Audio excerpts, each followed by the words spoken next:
Sa isang kahariang puno ng mahika, hindi spells ang hinahanap ni Prinsesa Lyria kundi signal. Habang ang iba ay nag-aaral ng diplomasya, abala siya sa pagrereklamo. Ang kanyang kastilyo ay malayo sa inaasahang aesthetic ng mga followers. Dito, ang mga bayani ay may sariling mga problemang hindi pang social media. Kilalanin ang dragon sa basement na imbes na ginto at karne, ay repolyo ang kinahuhumalingan dahil sa kanyang mahinang tiyan. At ang troll sa gate na mas inuuna ang kanyang emosyon kaysa sa pagbabantay. Maging ang wizard ay pilit na sumasabay sa uso, sinubukan ni Lyria ang lahat.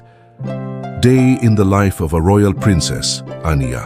Ngunit ang kinalabasan, isang malaking kabiguan, 3 views, at isang comment na tumagos sa kanyang puso. Cringe. Galit na hinarap ni Lyria ang kanyang mahiwagang salamin. Dito niya naisip ang kanyang viral na ideya. What they don't tell you about royal life. Ilalantad niya ang lahat ng baho ng kaharian. 100,000, 500,000, 1,000,000. Ang buong mundo ay nakatitig na sa madilim na sikreto ng kanyang tahanan. Ngunit habang dumarami ang likes, unti-unting nawawala ang mahika. Ang dragon ay hindi na makabuga ng apoy at ang troll ay nawala ng boses. Wala nang pakialam si Lyria.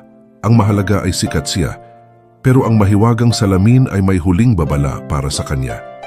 Sabi ng salamin, ang bawat like na tinatanggap mo ay kapalit ng isang piraso ng iyong katotohanan hanggang sa wala nang matira. Sa huling sandali, nakuha nga ni Lyria ang atensyong hinahangad, ngunit ang paligid niya ay naging isang walang saysay na ilusyon. Lumaki pa ang platform niya. Brand deals, royal interviews, trending hashtags. Pero ang kastilyo, unti-unting nawawala. Wala nang apoy, magic, ingay, tahimik, walang buhay.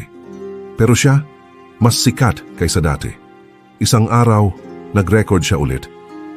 Finally, alone in my peaceful castle. Ngunit sa likod niya and walang kahit sino.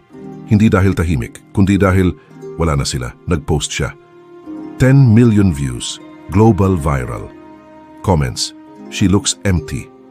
Something feels off. Why is this sad? Biglang tumigil ang lahat. Screen, no signal, tahimik, walang likes, walang comments, walang audience. At sa unang pagkakataon, naiwan siyang mag-isa. Now you are what you wanted, seen by everyone, but known by no one. Lumapit siya sa salamin, pero ang nakita niya, hindi na siya. Isa na siyang content, isang imahe, isang persona, isang karakter na ginawa para panoorin. At sa tunay na mundo, wala na si Lyria. Makalipas ang ilang taon, may bagong prinsesa sa kastilyo. Curious at ambitious, may dala siyang bagong idea. What if I start a channel? Ngunit sa kanyang likod, isang lumang salamin ang nag-glow at bumulong. Welcome back, content creator. Tandaan, hindi lahat ng atensyon ay biyaya. Minsan, ito ang kapalit ng kung sino ka talaga.